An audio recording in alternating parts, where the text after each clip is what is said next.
Welcome to the Best Known Church Show, where we show you how to 10x your reach with church marketing that will help you increase your impact, make more disciples, and become the cornerstone of your community again.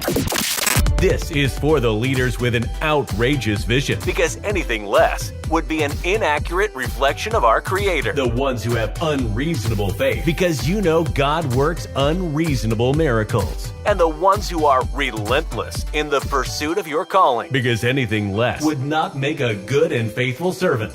If that's you, you're in the right place. Now, please welcome your host and guide on this journey to become the best known organization in your community, Justin Nava. Welcome to the Best Known Church Show. First episode of 2023. Glad you're here. Glad you're listening. And if you're not listening to this at the turn of 2023, this is no less important for you. Because listen, I don't want your church to be the best kept secret in town. When people need you, they need to be able to find you. And if you are in fact the best kept secret, then when people need you, they will not find you. So the purpose of today, what I want you to walk away with knowing today, is that if your church mission is to make more disciples, however you phrase that, to make disciples who make disciples, to impact our community, to create our city into a God-loving, God-fearing city, whatever your mission is, if it involves growing the kingdom via making disciples, this episode is for you, because I am honestly pretty tired of church marketing softwares and agencies coming out saying they're going to replace the discipleship process for you, when in fact nothing can. Nothing can take you, your humanity, out of the discipleship process. What it can do, what church marketing can do, I believe, and the reason why we have an agency laid out the way that we have it out, is we're not here to replace you. We're not here to replace your job. We're here to enhance what you're doing and to bring new people, new faces, new life to your church, to be discipled, what's the word I'm looking for? To have the gospel shared with them. And so if this is your first time listening, welcome to the Best Known Church Show. I believe that everyone should know your church in your community. Just like we know the local Walmart. We know where it is, we know when it's open, and we know what to expect when we go there. People should know where your church is when you're open and what to expect when they go there, or at least even when they engage with you online. And today, again, I want to talk about how church marketing, the way that we promote our church and present our church into the community, enhances discipleship. And if you have a quote-unquote discipleship problem, then perhaps you may have a church marketing problem that can actually help curb and may fix that discipleship problem. A good example happened several years ago. I got a call around midnight from our church's youth pastor. He called me. I was just in bed. You know, it was around that time when you're just falling asleep and someone wakes you and you're like, oh, I was right there. I was right on the precipice of REM and getting into sleep. And now you've woken me up. You get this call. Of course, a midnight call from the youth pastor is never any good. So my phone goes off. I didn't have sleep time or do not disturb back then. My phone goes off. It's the youth pastor. I think, oh my gosh, there's an emergency. I got to go. I don't know why he's calling me. Why does the youth pastor call the church communicator? It's not a Facebook emergency. What's going on? I answer the phone and the pastor is out of breath. And I'm like, okay, great. So there's obviously an emergency. He's running out the door. He calls me and he's like, Justin, dude, I'm so sorry to call you this late at night, but I could not wait to call you in the morning. And I've had a few calls like this in ministry before, and they're never any good. So I sit up, I leave the bedroom, turn on all the lights, somehow thankfully avoid stubbing my toe, don't step on any Legos, come out to the living room and I say, all right, pastor, what's going on? What do you need me for? In the back of my mind, I'm like looking for my shoes, make sure I got my shorts on, like I'm getting ready to go. And he said, nothing's wrong, which first of all, no one ever gets a call at midnight when nothing's wrong. But in this case, I guess this was the exception to the rule. He said, I just had to tell you, I'm going to change some names here to protect the innocent. He said, I just had to tell you, Alan called me about 45 minutes ago. Now, Alan, again, changing his name, was a kid in our youth group. I didn't know him that well. I had spent some time with him, but this was outside of my youth intern days. And he was a problem child. I mean, he really was. He was, comes from a foster family, grungy kid, into metal, into skateboarding, probably smoked behind the church kind of kid. And he said, Alan just called me about 45 minutes ago, and I just had to tell you about this conversation. I couldn't wait until morning. And I thought, what a weird thing. And what youth pastor walked me through was basically that Alan was going through a hard time and was really considering hurting himself. Now, to the extent of which he was going to hurt himself was pretty extreme. But as he was delaying what he thought was the inevitable, he came across a post from our church account on Instagram. And it said basically about the hope of Christ and how there's more to this world than what we find within ourselves. Can't remember. I honestly don't even remember the post. I probably should go look it up for the purposes of this story. But the point is that there was a post. And at that time too, even I was like, this Instagram's a waste of time. No one's on here. No one's paying attention. We're getting like a dozen likes here and there. It's not really worth it. But at that moment, it was worth it because Alan, instead of taking the next steps to hurt himself, decided to call the youth pastor and pretty much opened up to him about the circumstances he was living through and the problems he was having and the thoughts he was having. And the youth pastor got to essentially pastor the kid at 11 o'clock at night. And I think the pastor was able to convince him to get his parents involved. And so the parents were up with the kid when they ended the call. And of course, the parents were great Christian parents, so they kind of knew what to do then. And of course, nothing bad happened to Alan. In fact, I think he got married a couple months ago or a couple years ago. Depending on it's the beginning of 2023. I don't know if you're supposed to say like last year or a couple months ago. But anyways, at that moment, at around 12:15, 12:20 at night, sitting in my living room, I kind of felt this sense of peace. I had been thinking about, is this worth our time? Is this working? Why is this working for other churches but not working for us? And the results we are seeing are so shallow. But at the end of the day, literally at the beginning of the next day, a life was saved because of what we were doing online to make people aware of not only our church, but also of the saving and healing power of Jesus. And so I'd like to share that story because, it's a great story. It's a great testimony of what God can do through technology. I think oftentimes we look at technology as a piece of distraction, a tool of the enemy, when really it can be a tool for good. And at that moment, late at night and early morning, God used that tool. He used the algorithm to put the right post in front of the right person in the right time. And if I had abandoned what I thought didn't work or wasn't worth it or not for our church because we're just a small church, then that night would have turned out completely different for young Alan. And so today I want to talk about, how church marketing enhances discipleship. Just like in that story, our church appeared in a place where there was nothing but senselessness and sinfulness and selfishness and scrolling through the feed on Instagram. I hate Instagram. I don't like to use it myself. I use it for business, but it's a what do they call it? A necessary evil for me, the way I view it. But it is and this isn't an Instagram show. We're talking really about more overall strategy and decision making here when it comes to this. So today I want to talk about how we can use these marketing tools, these promotion tools, to enhance discipleship, to open up new opportunities, whether it's inside your own church for people that are secretly struggling, but really I'm looking more externally to your community, for people that are searching for answers, for people that are searching for hope, for purpose, for peace, for some kind of light in their life. And if our church is not marketing ourselves, and you'll notice I use the word marketing. A lot of folks don't like to use that word. They like to use communications because it's more PC. No, it's marketing. Communications is more internal. It's like your bulletin and your emails. I'm talking about marketing. I'm talking about getting people aware of your church that don't know you or don't truly know what you're about. Because here's the key, right? If they don't know you, they cannot go to you. And what that means is that when they need answers, they don't know to go to you for answers. They will go to another secular place, another false teacher, another wolf in sheep's clothing, instead of you who has the right and proper gospel-driven answers. So we're going to start with this. First of all, before we go into church marketing and how it enhances discipleship, I want to make sure we even the playing field here and we understand exactly what church marketing is and what it's not, really. And the way I like to put it is church marketing is making your community aware of your church and why they should care enough to engage with you. Because just like when we preach sermons, it's kind of like when you preach a sermon and you're like, I don't want people just to know the Bible.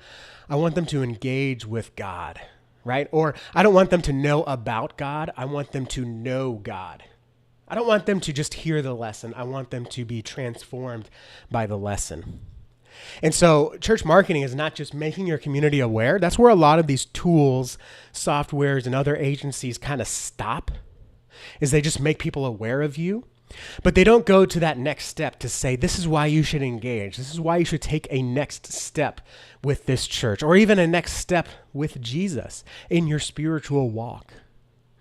And again, if they don't know you, they cannot go to you. They have to know you exist. And they have to know, this is going to, we've all heard this, and I'm going to say it in a kind of a weird way, but they have to know you 7 times before they actually connect with you. We've heard that old rule. It takes 7 touches for someone to take a next step with an organization, right? You've got to be sold to 7 times before you buy a product or even check it out. You've got to see a message 7 times before you internalize it, right? No, very few people will remember just do it. But once you see it 7 times throughout your lifetime, then you kind of figure out, oh yeah, that's a Nike. That's a shoe product. So whenever I hear just do it, I'm going to think of athletic shoes, right? So if they don't know you, really is, if they haven't heard about you 7 times over, they can't go to you. Because even if they hear about you a couple times, they're like, oh, what's that church around here? I don't know. I don't remember. It's just another church.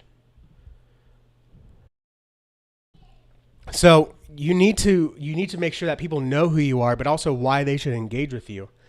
And part of that is knowing who you are and being able to explain yourself to the community. Because you are uniquely equipped to uniquely serve a unique group of people. If that was not the case, your church should not exist. There should just be one church in every town. If every church was supposed to be the same, have the same kind of people, have the same giftedness, then there shouldn't be multiple churches. God would not be planting over 300,000 churches a year. And if they don't know that you are uniquely equipped to serve them uniquely, then why would they choose you at all? So it's not just knowing that you're a church, okay? Because if someone just knows you're a church, they're going to assume they know what kind of church you are. And so this is why church marketing is not just making people aware of your church, but why they should care about your church. They need to know what makes you unique. They need to know how you are uniquely equipped to serve them. But not only that, uniquely equipped to serve them in a unique way, right? If I'm a late night shift, if I work late night shifts at the hospital, I can't go to church on Sunday morning at 9 o'clock. I'm just getting off and I'm exhausted, right? So is there a church out there that can uniquely serve me with a 6 p.m. service or a midweek service that I could possibly go to? If I am an older boomer, right? If I'm over 60, which by the way, own that word. I don't care if people use it in a derogatory way. I love the word, right? What's the better way to describe yourself? You need a church that's uniquely equipped to serve you.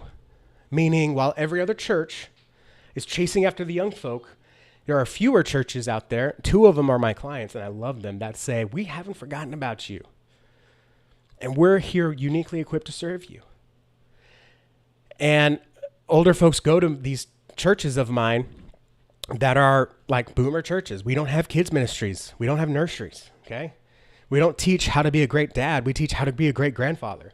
We teach we don't teach like how to disciple. We teach how to disciple your grandkids and your kids. And so they are uniquely equipped to uniquely serve a unique group of people, and we promote that for them.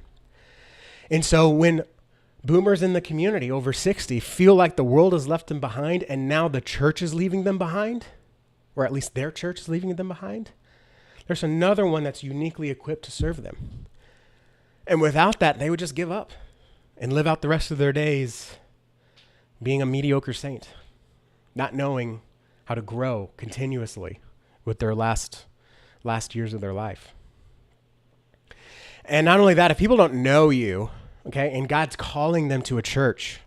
If you're not doing the legwork to properly market your church and God's calling them to him, it's very easy for a false teacher or a wolf in sheep's clothing to intercept that call and to say, yeah, God, absolutely, God's calling you. Come to our church where Christianity is easy. We don't make you repent. We love you. We love your sin. Come on. And that's a problem, right? Not only that, what if there's a church that's not equipped to serve them and you are? But since they don't know you, they go to someone else and they get burned out. They get used up. They get tossed away. They feel unloved and unwanted because that church wasn't able to serve them. A real simple, not really realistic way to put that is, imagine if someone was here in America, but they spoke Korean and they felt God's call to go to church, but they didn't know about the Korean language speaking church down this road, because Lord knows we pass businesses all the time. We don't know they exist on the roadside. So instead they go to a church that speaks English, but they aren't equipped to serve them. The kids maybe get by because they speak a little English because of school, but the parents are just totally lost and uncared for. God knows maybe the church does their best job, but they're just not equipped to serve this Korean speaking family. Because the Korean church did not put in the proper legwork to properly market themselves to that Korean-speaking community. And so that's really what church marketing is. It's not just raising awareness for your church, but it's properly communicating why people should care about your church. And we're not filtering anyone away, okay? Our story brand guide, Eric, likes to put it, I'm sure a lot of story brand guys do this, but he likes to put it in a way like you've got a target, right? Now, in the middle of that target, this is exactly who we're equipped to serve, right? Families, boomers in that example, blue-collar workers, sick folk, people living around under the poverty line, under $30,000 a year. And you aim for that target, but you know what? You're not perfect. And so you're going to hit all around that target, and that's okay. So even though you do market towards a specific group of people who you are equipped to serve, don't ever think it's a target audience. I hate that language. I just did a podcast with Lunchtime Heroes, Matt Curtis, fantastic guy. And I said, we don't use target audiences. Okay. We look at who you're equipped to serve, because that's who God is calling you to serve, not who you want to serve. I think a lot of churches do a disservice because they're doing a target audience of the ideal person they should serve. In the meantime, there's hurting people in the community that they are supposed to be serving that they overlook because it's not demographically worthwhile. Because they don't bring in the money, because they don't bring in the resources, because they don't bring in the volunteers. They suck resources. But God wants them there. And church leaders overlook them because they're not target. Shaking my head if you're listening to the audio here. And real quick, let me tell you what church marketing is not. Church marketing is not gimmicks and deceptive practices. I think we all had fun in the 90s and the early 2000s. We all had fun giving away minivans and doing fun church at the theater or whatever, and watching Minions and saying that was a church event to try to get people aware. No, you just got people to come watch a free movie. Okay? Church marketing is not gimmicks and deception. Okay, what that means is it's not something that misrepresents you, which is why church marketing needs to be focused on who you are. Which is why instead of creating a church marketing tool or software, which is what every better business-minded person would do to make more money, instead we're doing a service agency, because you cannot cookie cutter your way to church marketing. You're going to end up misrepresenting your church. And if you ever feel like you've done something like signed up for a tool or watched a course or signed up for a service and it didn't really gel with your church, it's because they probably didn't take time to learn who you are and how to properly communicate yourself. And if you don't properly communicate yourself, if you plaster pictures of young families, but you're really an older generational church, or you showcase so much diversity, but they go to your church and there's only one kind of person there, that's deceptive, right? And there is a way to properly balance who we want to be while still communicating who we are. But the answer is not, let's just fake it till we make it, because people will sniff that and it's deceptive and it causes church hurt. it causes people to feel like they've been lied to, and it kind of verifies their suspicions and beliefs that church isn't for them. So that's what church marketing is not. And so that's why it's important, whether you're a small church of 20 or you're a large church of 20,000, okay? You must make your community aware of your church and why they should care. And I don't care how large your church is. There are people in your community that do not know you exist. There was a conference I went, or not a conference, but it was I guess it was kind of like it was a learning community, right? It was a group of people that got together. We had 3 meetings throughout last year talking about the next stage of virtual reality and if the church can properly be present there. And we met just down the road from me at a church. One of the sessions was in Houston. It was awesome. I didn't have to travel. And it was at a church that was literally 2 streets north of me down the highway. So maybe about 2 miles. Very large church. Obviously very community-focused church. Literally in the same town as me. And I'm in a suburb outside of Houston. They had a special needs ministry. They had a large church gathering. They had midweek gatherings. They had a school on property. They had a cafe on property. They did lots of community organization efforts and community service. I had never heard of them. 2 streets south of them. 2 exits south, and I had never heard of them. So I don't care how big you think you are and how well people think you know, how well you think people know your church. There are people that don't know who you are. And God is calling those people to him. And if they don't know you, they cannot go to you. So let's go into now how church marketing creates discipleship opportunities. And again, it's all about getting people to know you and to know why they should connect with you. See, it goes like this. Whenever someone needs something, whether it's a product, a service, a pain point, alleviated, they do 3 things. They go to who they know themselves. Who do I know right now that can help me with this problem? Okay? I need a haircut. Who do I know that can give me a haircut?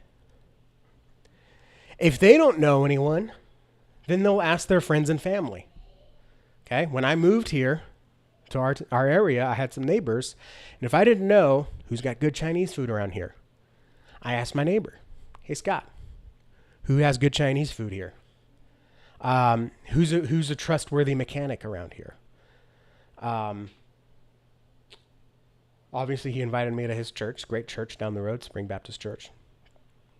And if they don't know, if I don't know anyone and my friends and family don't know anyone, then we go to Google. Okay? So whenever someone needs something, remember this. They go to who they know, then they ask who they know, and then they go to Google. And unfortunately, more and more, in fact, Barna had some information on this. I should have pulled it up for the show. Had some information that people more and more are going to Google instead of asking their friends and family. Because obviously, if you have a porn addiction, you're not going to go ask your friends and family what to do. Many people. Some people might. Great. Good for them. Okay, but many people will not. They'll go to Google because they want to save face. They don't want to be embarrassed. And I understand that. Not saying it's right. Not saying it's wrong. It is what it is. So this is how church marketing creates discipleship opportunities, is it puts you on the lips in all 3 steps. Okay? If someone has a problem and you do your job properly by marketing your church, promoting, raising awareness, and why people should care and engage, when they need you, they'll already know you. If they don't know you, because they're just outside of this bubble or just moved into the area, they're going to ask their friends and family, "Hey, you know what? We just had some kids. We got to get them baptized, or I got to get them confirmed, or we're trying to turn around a new leaf. It's the new year. We want to go to church. What's a good church around here?" Their friends and family should know you and recommend you. And if that's not the case, or if they skip step 2, or step 2 is like, "I don't know, dude. I never stepped foot inside a church outside a wedding or a funeral," then they'll go to Google. "Hey, Google." Sorry if I just set off anyone's Google, whatever those things are called. Dots? No, that's Echo. Anyways, Google Home. They'll say, "Hey, Google, what are some churches near me?" And Google will recommend churches near them. And Google doesn't care whether they're Bible-believing churches. They only care, do they have the proper authority and trust to answer the question, "What's a church near me?" So here's how church marketing creates discipleship opportunities. Again, number one, you have to get in their mind and on their lips, okay? The easiest way to do this is with advertising and PR, okay? There's three kind of sections of church marketing. There's the foundation, which we'll talk about later. There's discoverability, and then there's maximizing attention. We'll go through these in really deep in detail in just a minute. But to get someone to know you, you have to constantly be appearing in front of them. Remember the 7 points to get someone to make a decision or to at least remember you. They have to have heard of you 7 times. Driving by your church and seeing your $40,000 church sign is not a touch, okay? Because they're going to drive by it once, and then they're going to drive by it again, and then they're going to be blind to you for the rest of their life. How many times have you done those special surveys, especially when you buy a new church sign? I've been a part of many of these. And they say, oh yeah, 50,000 people drive past your church every day. Imagine having 50,000 people knowing you. Yeah, imagine that. They're not, because they're going to be blind to you. In fact, if you don't believe me, if you're watching this right now on your commute, just take a moment, keep your eyes, obviously keep your focus on the road, but let your eyes go to the businesses and buildings around you. By the time 5 seconds has passed, I guarantee there will be a building that you've never seen before or noticed before. It's probably a print shop. Who are all these people printing for? A small restaurant you didn't realize was still open or was there. It's usually a smokehouse or a barbecue place in Texas. Or just like a strip of small businesses that do signage, leatherworking, business services. I'll be honest, probably some kind of front, money laundering front.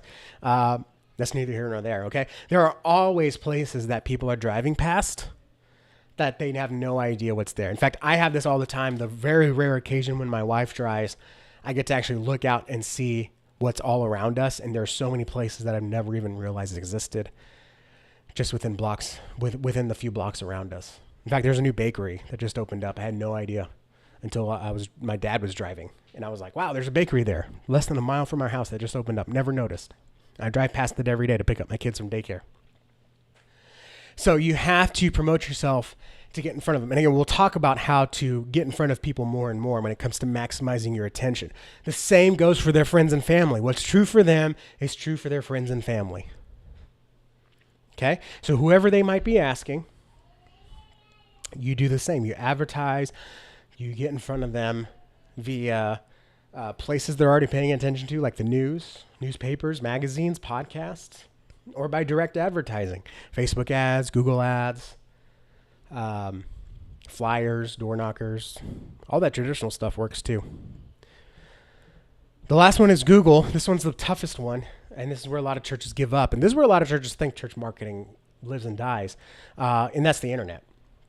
Okay, there's search engine optimization, and then of course there's advertising. So if someone goes, churches near me, you've done the legwork to optimize your website. You've maybe even claimed your Google business profile. You're maybe even running the Google grant. So when people are searching for churches, your church shows up first as a sponsored ad post.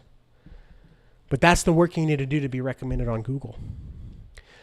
And and funny enough, you can't just rely on the Google ad grant, because I was trying to show someone that yesterday, and I realized I had ad blocker on my computer. So I couldn't even show them the ads I was trying to show them because my computer was blocking them. So you can't rely on just the Google ad grant. You've got to do the work of search engine optimization and optimize your site to rank higher and claim your Google business profile to rank higher as well, so people see your church when they're searching. Okay, last point here. I spent a lot of time on that first point. And by the way, thank you guys for bearing with me. If you can't hear, I'm coming off a cold. So I appreciate you guys for being patient and graceful for my voice and my probably slurring my words today. Last point I want to talk about is the roadmap to making more disciples via church marketing. There are lots of ways to make disciples who make disciples. Obviously, you have to equip your church. Okay? You can't just run advertisements and have people come to your church and expect them to stay. You have to cast the vision and properly equip your church to make disciples, to invite people themselves, to speak properly of Jesus, to represent Jesus in the community. And just like church planting requires a roadmap, very, very rarely, if ever, can people say, I'm going to plant a church. We're going to start meeting at my house tomorrow, and people come and fill the church. Okay, it requires a roadmap. Unfortunately, it requires a lot of bureaucratic red tape. I understand that. And the same thing goes with planting your church in the minds of your community. You need a roadmap. When you plant a church, you have to decide, okay, who is God calling us to serve? What area do we need to be in? What kind of missions work can we do? What kind of launch meetings do we need to have? What kind of team do we need to have? What location are we going to have? What kind of finances do we need to have ready? What kind of paperwork do we need to submit? What kind of financials do we need? Same thing is true with planting your church in the minds of your community. What's our message? What do we need to say? What do we want people to do? What kind of transformation does God have in store for them? And so real quick, I'm going to run through our roadmap. We call it the Definitive Church Marketing Method. And you can go to navachurchmarketing.com and see what that looks like. I've also got a checklist for you at the end of this, or it's down in the description if you want to just look at it real quick.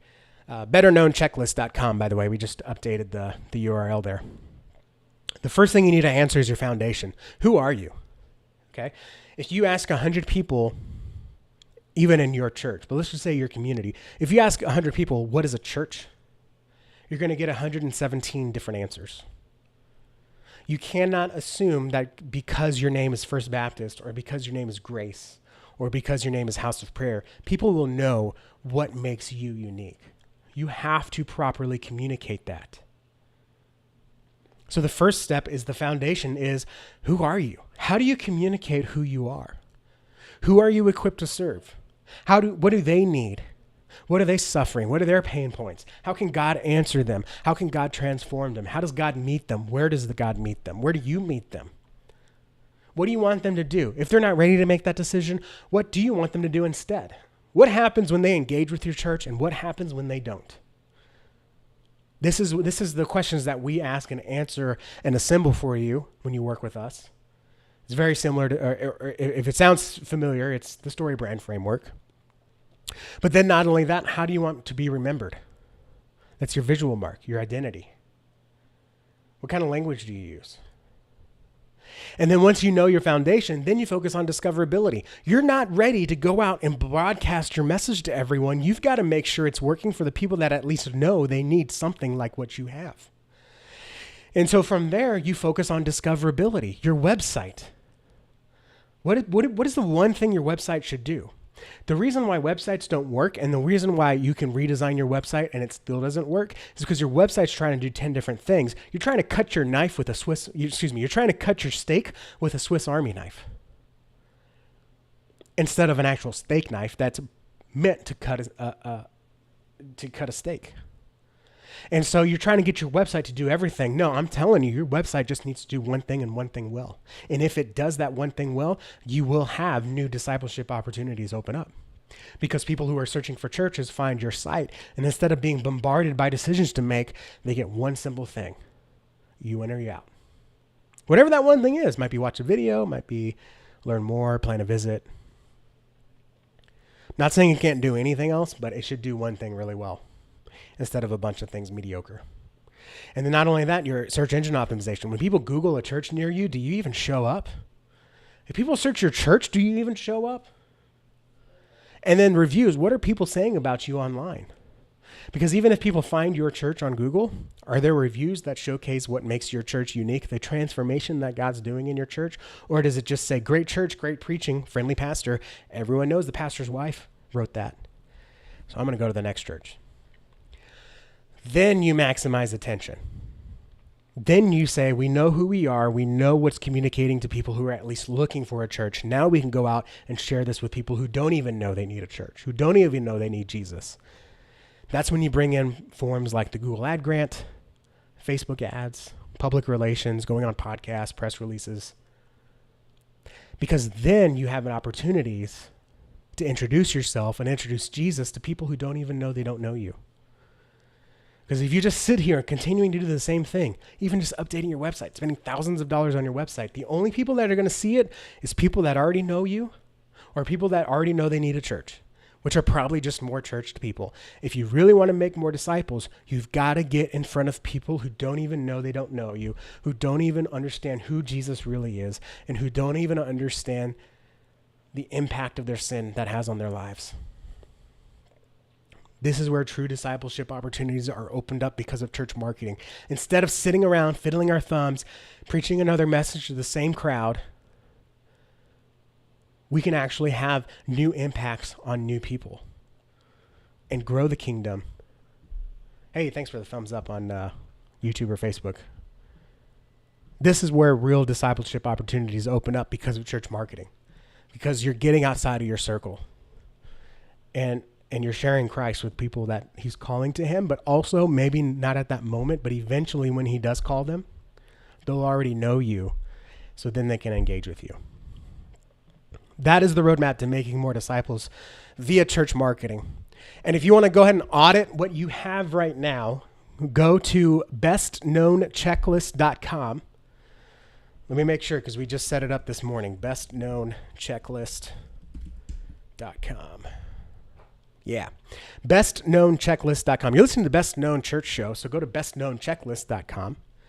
And you can get our checklist on, it's literally almost 100. I don't know the exact number, but it's everything you could possibly do based on what we talked about: discoverability, foundation, maximize attention. It's everything you need to have done to get more people aware of your church and engage with your church and taking next steps with your church.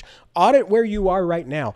As a bonus, when you download the checklist, there's a video that shows you how to watch that, or excuse me, how to do the checklist and certain things to think about when you're doing it. You'll also have the opportunity to have a consult, and me and my team will actually go through your marketing assets.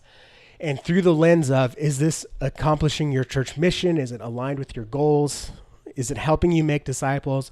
We will actually meet with you and give you a customized roadmap for you to find success in your ministry in 2023 and beyond. So go to bestknownchecklist.com. I was on a phone yesterday with a pastor in Florida, small city, small church. He told me last Sunday he had the most new people of any church service since we started working together and in many years of him doing ministry. We started working together around March of last year, and we started with the foundation. We're in the middle of discoverability. And when we go into maximizing attention, he's going to have new inroads to new people who he didn't even know existed, even in a small town in Florida. He said, Justin, there's more people coming to church than I've ever seen before. Our pews are packed. There's huge impact here. This stuff works. And it only works if you do it from a lens of, we don't want people to just know about our church. We want people to engage and take next steps with our church. It is possible for your church to use these church marketing methods to increase discipleship opportunities, to grow your church, to grow the kingdom, and make a greater impact. Wherever you're watching, like, subscribe, leave a review. I'd love to know what your next questions are. What can we help you with? And go to bestknownchecklist.com. Get the checklist, audit how you're doing right now. If you want, get that consult. It is pro bono for churches. And get the customized roadmap so you can know what to do next and how to, and if you need help doing it, we'll help you do it. God bless you guys. I'll see you next week. That's going to do it for today's episode of the Best Known Church Show with Justin Nava. Be sure to subscribe to stay updated on the latest news, strategies, and resources that you need to reach 10x more people and become the best known in your community. To send us a message or leave a voicemail for Justin to be played on a future show, visit thebestknownchurchshow.com. And if you'd like to work with us so you can focus on your ministry, give us a call at 832-861-7654. Until next time, stay outrageous, unreasonable, and relentless.